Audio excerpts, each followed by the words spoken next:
नाज़रीन, ये वीडियो में जो नज़र आ रहे हैं ये बिलावल भुट्टो ज़रदारी साहब की एक प्रेस कॉन्फ्रेंस है जहां पर वो तशरीफ़ लाएंगे और प्रेस कॉन्फ्रेंस करेंगे।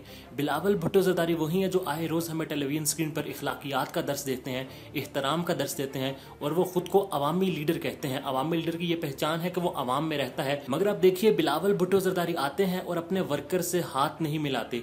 इस हद तक इनमें ये तकब्बर है कि ये वर्कर से हाथ तक मिलाना गवारा नहीं करते। बिलावल भुट्टो ज़रदारी उन्होंने एक वर्कर से इतने तकब्बुर में थे, इतने गरूर में है कि एक वर्कर से हाथ तक नहीं मिलाते और वो ये कहते हैं कि वो अवामी लीडर हैं। आप फिर खुद फैसला कीजिए, ये वर्कर से हाथ तक नहीं मिलाते, अपने जो उनके जियाले हैं जो इनको सपोर्ट करते हैं इनके लिए अपनी जान की बाजी तक लगा देते हैं, इनके लिए आगे आने वाली हर गोली का निशाना बनते हैं, उनसे ये हाथ मिलाना गवारा नहीं करते। मगर फिर भी कुछ गुलामाना जहनीत के लोग हैं जो इनको अपना लीडर कहते हैं। जब तक अवाम दुरुस्त नहीं होगी, अवाम अपनी इज्जत का ख्याल नहीं करेगी, तो जो ये लीडर लोग हैं ये ऐसे ही अवाम को इस्तेमाल करते रहेंगे और अवाम को इस्तेमाल करके खुद कहाँ से कहाँ पहुंच जाएंगे और अवाम को इतना बेइज्जत करेंगे कि सरेआम सबके सामने, जहां पर एक प्रेस कॉन्फ्रेंस है, सारे कैमरेज ऑन है, वहां पर इस वर्कर से हाथ नहीं मिलाते।